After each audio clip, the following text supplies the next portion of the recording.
Hello दोस्तों, आप सभी का आपके अपने channel door step education point पर हार्दिक स्वागत है।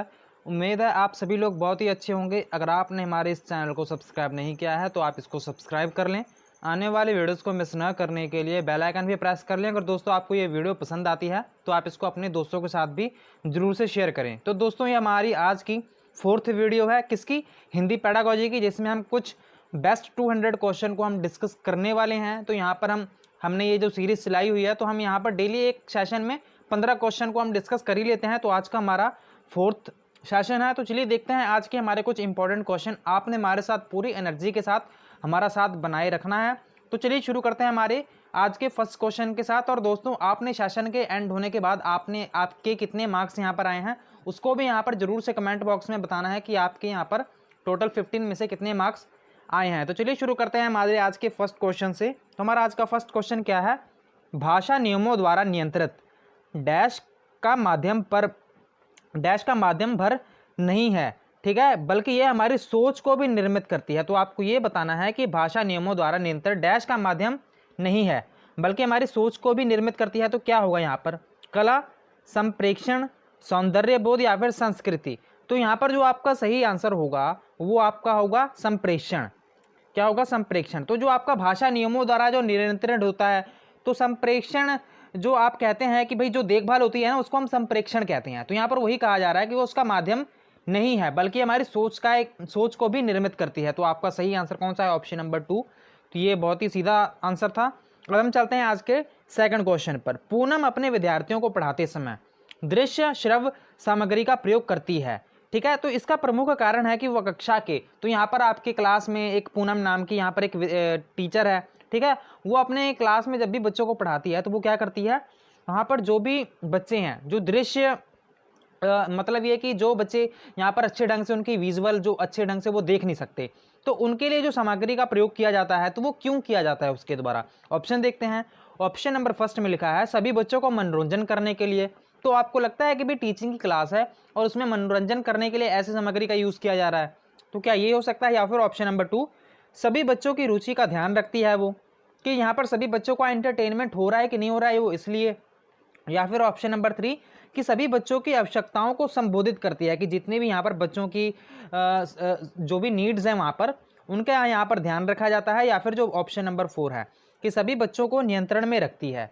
तो आपको ये बताना है। तो ऑप्शन नंबर फर्स्ट तो गलत हो जाएगा, सेकंड भी गलत हो जाएगा और आपका फोर्थ भी गलत हो जाएगा। क्यों, यहाँ पर नियंत्रण हम बच्चों को कंट्रोल थोड़ी करेंगे, और ना ही हम बच्चों का मनोरंजन करना चाहते हैं, ना फिर हम बच्चों का भी रुचि का ध्यान रखते हैं। तो हम ऐसा थोड़ी है कि आप बच्चों को रुचि के हिसाब से पढ़ाने लग गए, तो फिर तो आप ऐसा भी हो सकता है कि बहुत सारे सब्जेक्ट होंगे जो बच्चों को अच्छे ना लगते हो, मैथ ना अच्छा लगता हो, तो आप उनको पढ़ाएंगे कैसे। तो कई बार ऐसा भी होता है कि इंटरेस्टिंग चैप्टर हो या ना हो आपको पढ़ाना ही होता है। तो आपका तीसरा ऑप्शन क्या लिखा हुआ है कि आप सभी बच्चों की यहाँ पर जो भी आवश्यकताएं हैं उनको आप ध्यान में रखकर बच्चों को पढ़ाएंगे। तो आपका ये जो ऑप्शन है बिल्कुल ही राइट आंसर है। तो चलिए चलते हैं आज के हमारे नेक्स्ट क्वेश्चन पर। तो देखते हैं, ये हमारा थर्ड क्वेश्चन है, कक्षा 8 के बच्चों के सतत आकलन करने में सबसे अधिक महत्वपूर्ण है। तो यहाँ पर क्या किया जा रहा है कि सतत आकलन, कॉम्प्रिहेंसिव इवैल्यूएशन, CCE की बात कही जा रही है कि आपको क्या करना है, 8th क्लास के जो भी यहाँ पर बच्चे हैं उनका आपने क्या करना है, कॉम्प्रिहेंसिव इवैल्यूएशन करनी है सतत आकलन करने में।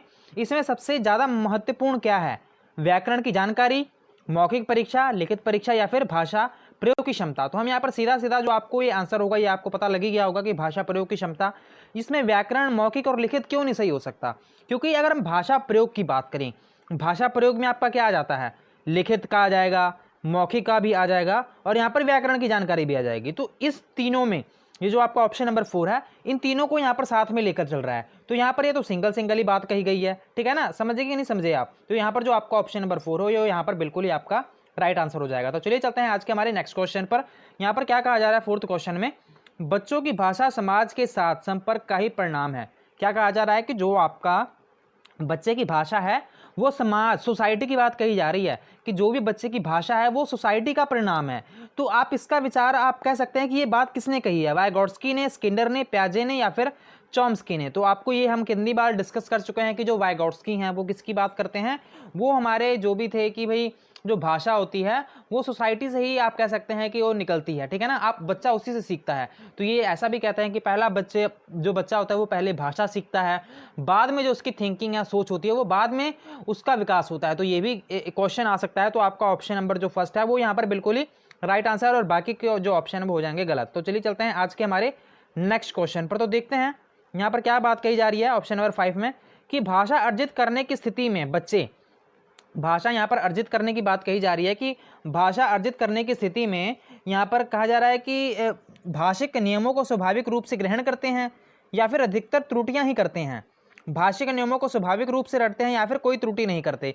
तो अगर हम यहाँ पर लास्ट से बात करें तो कोई त्रुटि नहीं करते, ऐसा कैसे हो सकता है कि बच्चा गलतियां ही ना करे भाषा सीखते समय, ये बात तो गलत हो जाएगी। अब यहाँ पर कहा जा रहा है ऑप्शन नंबर 3 में कि नियमक जो भी भाषिक नियमों को स्वाभाविक रूप से रटते हैं, स्वाभाविक रूप से नहीं रटते उसको, ठीक है ना, स्वाभाविक रूप से, तो वो जो भाषा जो फर्स्ट जो लैंग्वेज होती है वो उनको वैसे स्वाभाविक रूप से वो सीख पाते हैं। बट ये यहाँ पर अर्जित की बात कही जा रही है, तो ये ऑप्शन नंबर 3 भी गलत हो जाएगा, और जो आपको ऑप्शन नंबर फर्स्ट है वो भी गलत हो जाएगा। यहाँ पर ऑप्शन नंबर जो आपका 2 है वो बिल्कुल सही है। क्यों सही है? क्योंकि भाषा जब अर्जित करते हैं बच्चे तो वो बहुत ही गलतियां तो करेंगे कि नहीं करेंगे। अब अगर वो गलतियां करेंगे ही नहीं तो आपको पता कैसे चलेगा कि ये बच्चा है जो भाषा सीख रहा है, ठीक है ना। तो भाषा अर्जित करने के टाइम पर आपको जो बच्चे होते हैं वो बहुत ही ज़्यादा गलतियां करते हैं। तो इस हिसाब से जो आपका ऑप्शन नंबर 2 है वो बिल्कुल ही यहाँ पर राइट आंसर है। अब यहाँ पर आपका जवाब शायद ऑप्शन नंबर यहाँ पर फर्स्ट भी हो सकता था, बट आपने थोड़ा सा ध्यान रखना है, यहाँ पर आपको माइनर ही फर्क है वो इन क्वेश्चंस में देखने को मिलेगा, ठीक है। तो आपका ऑप्शन नंबर 2 ही यहाँ पर राइट आंसर है। चलिए चलते हैं आज के हमारे 6th क्वेश्चन पर। तो देखते हैं, रमेश 7वीं कक्षा में पढ़ता है, वह सामान्य बातचीत में ठीक है लेकिन पढ़ते समय वह बार बार अटकता है, वह संभवतः डैश से ग्रस्त है। तो यहाँ पर क्या कही जा रही है, एक लर्निंग डिसेबिलिटी की बात कही जा रही है कि एक रमेश नाम का एक 7वीं कक्षा में एक बच्चा है, वो आमतौर पर जब भी बात करता है वो क्या करता है कि भाई वो ठीक ठाक बात कर लेता है, ठीक है, अगर जब पढ़ने की बात आती है तो वो अटकने लग जाता है। तो ये क्या बात है, डिस्फेजिया है, ये डिसलेक्सिया है, या फिर डिसकैलकुलिया, या फिर डिसग्राफिया। तो यहाँ पर हम लास्ट से बात करते हैं। तो ये डिसग्राफिया होता क्या है, तो ये सिर्फ लिखने से संबंधित होता है डिसग्राफिया, जिनको लिखने में समस्या होती है। डिसकैलकुलिया किसमें होता है, जिनको मैथ की कैलकुलेशन करने में समस्याएं आती हैं। अभी हम अगर डिस्फेजिया की बात करें तो यहाँ पर भी बच्चे को कोई कंसंट्रेशन करने में समस्या आती है। अगर हम यहाँ पर डिसलेक्सिया की बात करें तो डिसलेक्सिया में क्या होता है, जब बच्चा पढ़ नहीं पाता और लिख नहीं पाता। तो ये तो आप समझ गए होंगे ना कि जो डिसलेक्सिया में अगर बच्चा पढ़ नहीं पा रहा तो वो लिख भी नहीं पाएगा। तो यहाँ पर यही बात कही जा रही है कि यहाँ पर बच्चा पढ़ नहीं पाता, ठीक है ना। तो यहाँ पर यही कहा जा रहा है कि लेकिन पढ़ते समय वो बच्चा बार बार अटकता है, ठीक है। तो यहाँ पर डिसलेक्सिया में होता क्या है कि जो आपको शब्द हैं वो उल्टे दिखाई देते हैं, ठीक है। जैसे कि ये बी है, मैंने आपको इंग्लिश का एक अल्फ़ाबेट बनाया तो उसको कुछ ऐसे दिखाई देगा। इस तरह यहाँ पर 9 है, उसको यहाँ पर कुछ इस तरह का 9 दिखाई देगा, ठीक है ना। गॉड को यहाँ पर इस तरह से वो डॉग पड़ेगा, ठीक है ना। इसको हम उल्टा देखेंगे तो वो इस तरह से कुछ पढ़ने लग जाता है। तो ये हमारे क्वेश्चन का जो आंसर है आपका डिसलेक्सिया बिल्कुल ही यहाँ पर राइट आंसर है। तो चलिए चलते हैं हमारे आज के नेक्स्ट क्वेश्चन पर। बच्चे के स्कूल की भाषा और घर एवं पड़ोस की भाषा में डैश होना चाहिए। तो ये कहा जा रहा है अलगाव होना चाहिए, समरसता होनी चाहिए, जुड़ाव होना चाहिए, या फिर समरूपता होनी चाहिए। तो आपको ये तो पता है ना कि जो बच्चा पहले भाषा सीखता है वो क्या करता है, पहले उसके जो घर में भाषा बोली जाती है फिर वही भाषा वो स्कूल में उसको बोलनी चाहिए। अगर उसमें समरूपता होगी तभी तो वो कामयाब हो पाएगा ना, मतलब उसके जो भाषा की डेवलपमेंट है वो तभी हो पाएगी। तो यहाँ पर यही कहा जा रहा है कि आपके जो भी भाषा स्कूल के में जो बच्चा भाषा बोलता है घर एवं पड़ोस की भाषा में क्या होना चाहिए, आपकी जो भी उनके में समरूपता होनी चाहिए, समानता होनी चाहिए, तभी वो जो भाषा है वो आप कह सकते हैं कि अच्छे ढंग से वो डेवलप हो पाएगी उसकी, ठीक है। तो ऑप्शन नंबर आपका डी बिल्कुल ही राइट आंसर, और बाकी के जो ऑप्शन हो जाएंगे वो हो जाएंगे गलत। तो चलिए चलते हैं हमारे आज के नेक्स्ट क्वेश्चन पर। यहाँ पर 8th क्वेश्चन है हमारा, भाषा की पाठ्य पुस्तक में एक पाठ एकांकी के रूप में है, आप क्या करेंगे। आप टीचर हैं, एज अ टीचर एकांकी के रूप में एक पाठ दिया गया है, तो अब आप इसको कैसे डील करेंगे, कैसे आप बच्चों को भी वो पढ़ाएंगे या फिर क्या करेंगे आप। ऑप्शन नंबर फर्स्ट में कहा जा रहा है कि हाव भाव के साथ एकांकी पढ़कर सुनाएंगी, या फिर ऑप्शन नंबर 2 में कहा जा रहा है कि एकांकी के मुख्य संवाद लिखवाएंगी, या फिर एकांकी में आए पात्रों का संवाद याद करवाएंगी, या फिर ऑप्शन नंबर डी कि शिक्षार्थियों से एकांकी पढ़वाने के बाद आप उसका मंचन करवाएंगे। तो यहाँ पर क्या कहा जा रहा है कि मंचन करवाने की बात कही जा रही है। तो यहाँ पर फर्स्ट ऑप्शन में हाव भाव की बात कही जा रही है, ठीक है ना। तो ये ऑप्शन तो यहाँ पर गलत हो जाएगा, ठीक है। यहाँ पर अगर हम ऑप्शन नंबर 2 की बात करें तो यहाँ पर सिर्फ लिखवाने की बात कही जा रही है कि आप उसको पढ़कर आप बस उसको लिखवा देंगे। और यहाँ पर लास्ट में ऑप्शन नंबर 3 में लिखा हुआ है कि आप ना जो भी पात्राएं हैं उनको याद करवाने की यहाँ पर बात कही जा रही है। तो दोस्तों यहाँ पर वो सीखेगा क्या बच्चा, अगर यहाँ पर उनको याद करवा कर लिखवा दिया गया। तो यहाँ पर ऑप्शन नंबर अगर हम डी की बात करें तो ये ऑप्शन बिल्कुल ही सही है। क्यों सही है इसके बारे में भी देख लेते हैं। तो यहाँ पर कहा जा रहा है कि शिक्षार्थियों से पहले तो आप उनसे पढ़वाएंगे, बाद में उनसे आप नाटक का मंचन करवाएंगे। तो वो क्या करेगा, वो एक तो एक्ट प्ले करेगा, एक्ट प्ले करने के साथ साथ नाटक मंचन करने के साथ साथ वो यहाँ पर एक आंकी के पात्रों में जो भी यहाँ पर मैसेज दिए जाने का जो कोशिश की जा रही है वो उसको अच्छे ढंग से समझ पाएगा। तो ऑप्शन नंबर जो आपका डी है वो यहाँ पर बिल्कुल ही आपका राइट आंसर है। तो चलिए चलते हैं आज के हमारे नेक्स्ट क्वेश्चन पर। तो देखते हैं, लिखना एवं पढ़ना सीखने के संदर्भ में कौन सा कथन सबसे उपयुक्त है। पढ़ने लिखने की यहाँ पर बात कही जा रही है कि इसमें से आपको नीचे दिए गए सेंटेंसों को पढ़ना है और आपको बताना है कि कौन सा सेंटेंस बिल्कुल ही सही होगा। ऑप्शन नंबर फर्स्ट में कहा जा रहा है कि लिखना एवं पढ़ना सीखना समान रूप से अंत संबंधित होता है। ये दोनों क्या होता है कि समान रूप से अंत संबंधित होता है। ऑप्शन नंबर 2 में लिखा हुआ है कि दोनों कौशल एक एक करके सीखे जाते हैं। ऑप्शन नंबर 3 में लिखा हुआ है कि जो पढ़ना लिखने की तुलना में जो ये लिखना सीखना जटिल है, ये कहा जा रहा है। या फिर ऑप्शन नंबर डी कि लिखना सीखने की तुलना में जो पढ़ना लिखना जटिल है। तो ठीक है, ये ऐसी बात यहाँ पर कही जा रही है। तो आपका ऑप्शन नंबर कौन सा सही होगा। अगर हम यहाँ पर ऑप्शन नंबर 2 की बात करें तो यहाँ पर ये कहा जा रहा है कि एक एक करके सीखे जाते हैं। तो ऐसा थोड़ी होता है कि आप पहले लिखना सीखेंगे फिर पढ़ना सीखेंगे। आप सभी को कहते हैं कि साथ साथ में पहले धीरे धीरे पढ़ते हैं, धीरे धीरे लिखते हैं, बोलते हैं, आप सभी चीज़ों को एक साथ ही सीखते हुए चलते हैं। ठीक है, तो ये तो गलत हो जाएगा।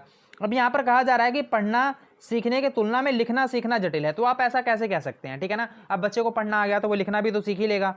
तो ये भी यहाँ पर गलत हो जाएगा। ऑप्शन नंबर 4 में कहा जा रहा है कि लिखना सीखने की तुलना में पढ़ना जटिल है। तो ये भी यहाँ पर मुश्किल आपका गलत है।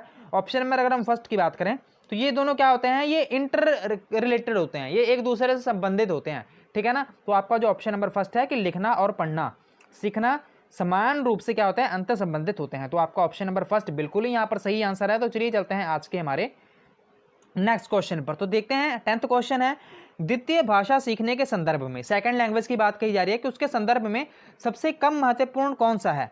शिक्षक का रवैया, अभिवृत्ति, अभिभावक से यहाँ पर क्या कहा जा रहा है कि प्राप्त प्रोत्साहन, या फिर भाषा की परीक्षा। तो यहाँ पर कौन सा कम इंपॉर्टेंट है। अगर आपने सेकंड लैंग्वेज सीखनी है तो क्या शिक्षक का रवैया इंपॉर्टेंट है कि नहीं है।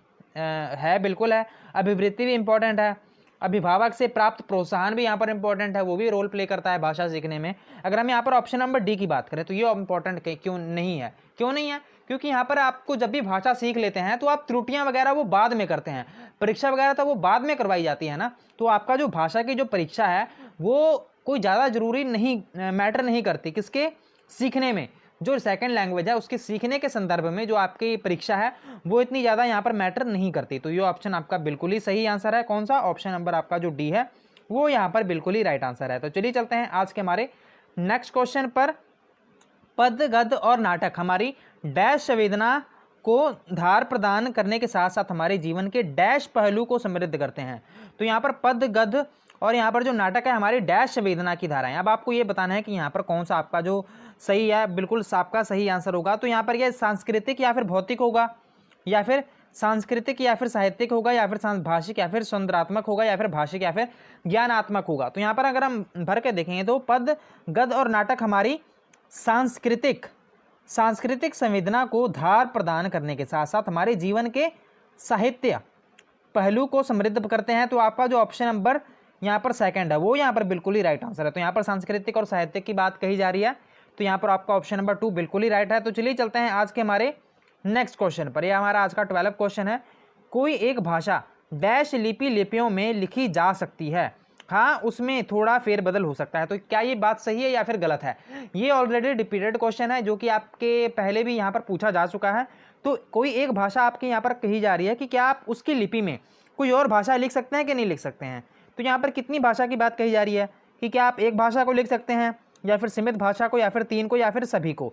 तो दोस्तों अगर आपको किसी भाषा की लिपि आती है, जैसे कि मान लीजिए कि आपको यहाँ पर इंग्लिश भाषा की लिपि आती है, तो यहाँ पर आपको कह दिया गया कि भाई आप चलिए हिंदी में लिख कर दिखाइए इंग्लिश में। तो आप हिंदी में तो लिख सकते हैं ना, चाहे वो उसका मीनिंग वो गलत बन जाए, ठीक है ना, बट आप उसको एक बार लिख सकते हैं अगर आपको वो लिपि पता हो। तो ये ऑप्शन जो आपका सभी है वो यहाँ पर बिल्कुल ही आपका राइट आंसर है। तो ऑप्शन नंबर डी पर आपने क्लिक करना है, ये आपका बिल्कुल ही सही आंसर है। तो चलिए चलते हैं आज के हमारे नेक्स्ट क्वेश्चन पर, इसको देख लेते हैं।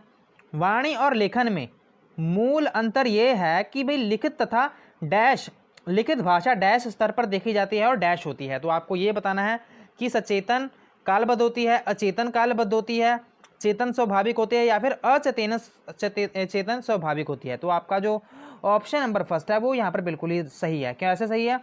सचेतन है, मतलब कि जो आपकी वाणी है, क्या है, वाणी और लेखन में जो मूल अंतर है कि जो लिखित भाषा होती है उसमें सचेतन और कालबद्ध का जो डिफरेंस है वो आपको देखने को मिलता है, ठीक है ना। तो यही आपका बिल्कुल ही राइट आंसर है।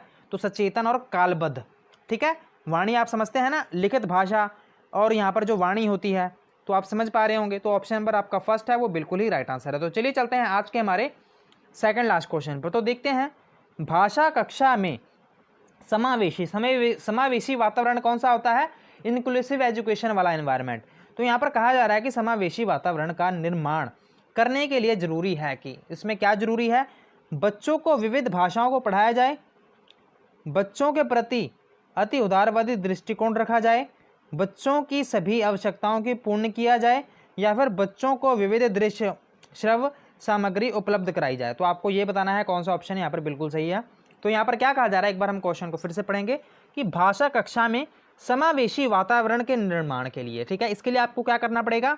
भाषा के विविध भाषाओं को पढ़ाया जाना चाहिए, या फिर बच्चे के प्रति जो आपका उदारवादी दृष्टिकोण है उसको रखा जाए, या फिर बच्चों को जो भी यहाँ पर कह सकते हैं कि बच्चों की सभी जो आवश्यकताएं हैं उसको यहाँ पर पूरा किया जाए, या फिर जो बच्चे को जो विविध दृश्य जो यहाँ पर उसको सामग्री यहाँ पर प्रोवाइड की जा रही है यहाँ पर उसकी बात करें।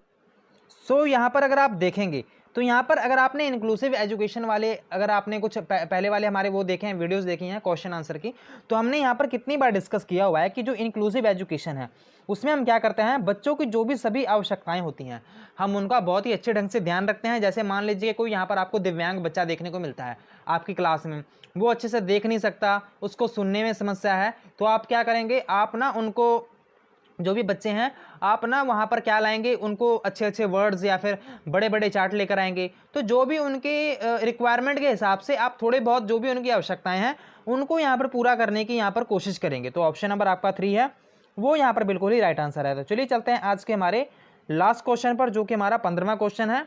उच्च प्राथमिक स्तर पर हिंदी भाषा शिक्षण का सर्वाधिक संबंध है। आपको ये बताना है कि आपको ना यहाँ पर उच्च प्राथमिक स्तर पर भाषा शिक्षण का सर्वाधिक संबंधन किसके साथ है, कि हिंदी की ध्वनियों को सीखने से, जो भी आपकी हिंदी की ध्वनियां हैं उसको सीखेंगे, या फिर ऑप्शन नंबर 2 सृजनात्मक लेखन से, मतलब कि जो भी आपकी क्रिएटिव राइटिंग होती है उसके अनिवार्यता से, या फिर ऑप्शन नंबर 3 कि पढ़ी सामग्री के बारे में आलोचनात्मक चिंतन से, या फिर ऑप्शन नंबर डी कि हिंदी की व्याकरणिक व्यवस्था को जानने से। तो आपको ये बताना है कौन सा ऑप्शन बिल्कुल सही होगा। तो यहाँ पर अगर हम बात करें हिंदी ध्वनियों की सीखने से तो ये तो गलत हो जाएगा। यहाँ पर सिर्फ आपका हिंदी सीखने का मकसद क्या सिर्फ ध्वनियाँ को ही पहचानना है? नहीं, पढ़ी सामग्री के बारे में सिर्फ आलोचनात्मक क्रिटिकल थिंकिंग वो डेवलप करने का चलो मकसद होता है, बट क्या सिर्फ यही है आपका हिंदी भाषा सीखने का मतलब? बिल्कुल नहीं। ऑप्शन नंबर डी भी आपका गलत हो जाएगा कि सिर्फ व्याकरण की व्यवस्था जानने से। तो आपका जो ऑप्शन नंबर 2 है सृजनात्मक लेखन के अनिवार्यता से, तो आपका ये जो ऑप्शन है वो यहाँ पर बिल्कुल ही राइट आंसर है। तो आज का सेशन भी हमारा बहुत ही छोटा था, आपको यहाँ पर बहुत कुछ सीखने को मिला होगा। आज के क्वेश्चन भी बड़े ही सिंपल और इजी क्वेश्चन थे। आपको यहाँ पर सॉल्व करते टाइम भी यहाँ पर बहुत ही फील भी हुआ होगा कि यहाँ पर ये जो क्वेश्चन है बहुत ही आसान थे। अब आपने क्या करना है, सेशन हमारा एंड होने ही वाला है, तो आपने ना अब कमेंट करके ये भी बताना है कि आपके यहाँ पर कितने मार्क्स आए हैं। उम्मीद है आपको ये सेशन हेल्पफुल लगा हो। अगर हेल्पफुल लगा हो तो आप इस वीडियो को लाइक कर लें, अपने दोस्तों के साथ शेयर कर लें। अगर आपने हमारे इस चैनल को सब्सक्राइब नहीं किया है तो आप इसको सब्सक्राइब भी कर लें। Thank you so much for watching. God bless you all.